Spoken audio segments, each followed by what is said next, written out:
बालनि खे ॾाढे ज़ख़्मी करे छॾियो आहे।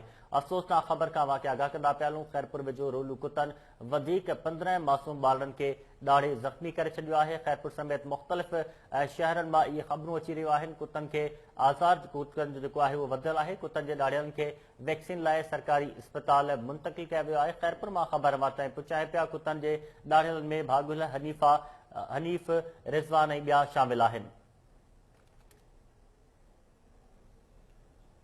वाक़िआ आगाह कंदा हलूं। ख़ैरपुर मां ख़बर मां ताईं पुचाए पिया। कुतनि जो आज़ाद घटिजी नाहे सघियो। रोलू कुतनि वधीक 15 ॿारनि खे ॾाढे ज़ख़्मी करे छॾियो आहे। कुतनि जे ॾाढ़ियलनि खे वैक्सीन लाइ सरकारी इस्पताल मुंतक़िल कयो वियो आहे। टेलीफोन लाइन ते मौजूदु आहे ख़ैरपुर मां KTN न्यूज़ जो रिपोर्टर ख़ादिम जुणेजो। वधीक तफ़सील मालूम कंदासीं। जी ख़ादिम, कहिड़ा तफ़सील आहिनि? मासूम ॿारनि खे 15 ॿारनि खे कुतनि ॾाढ़ियो आहे। बिल्कुल मुबशर, ख़ैरपुर में जो छितनि कुतनि जो आज़ार आहे उहो घटिजी न सघियो आहे। इंतिज़ामिया उन हवाले सां कन लाटार करे वेही रही आहे, जंहिंजे करे रोज़ाना जी बुनियाद ते ॿारड़ा त कुतनि जो खाज बणजनि था, ॾाढ़जनि था, ज़ख़्मी थियनि था।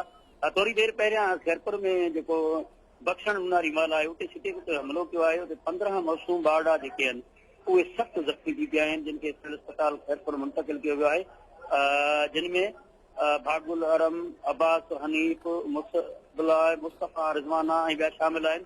ॻोठनि में शहरनि में ख़ौफ़ वारी सूरत हाल आहे। ॿार हिते बि इस्पताल जी मुंतक़िल थिया आहिनि त उहे ज़ारो क़तार रोअनि पिया, जॾहिं त उन्हनि जा वारस परेशान आहिनि।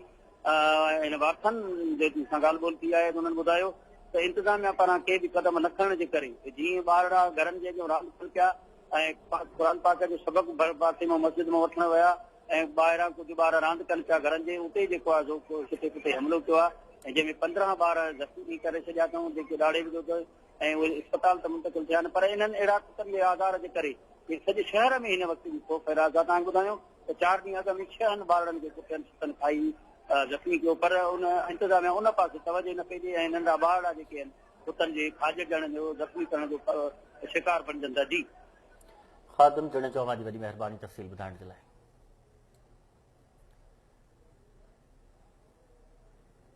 मुल्क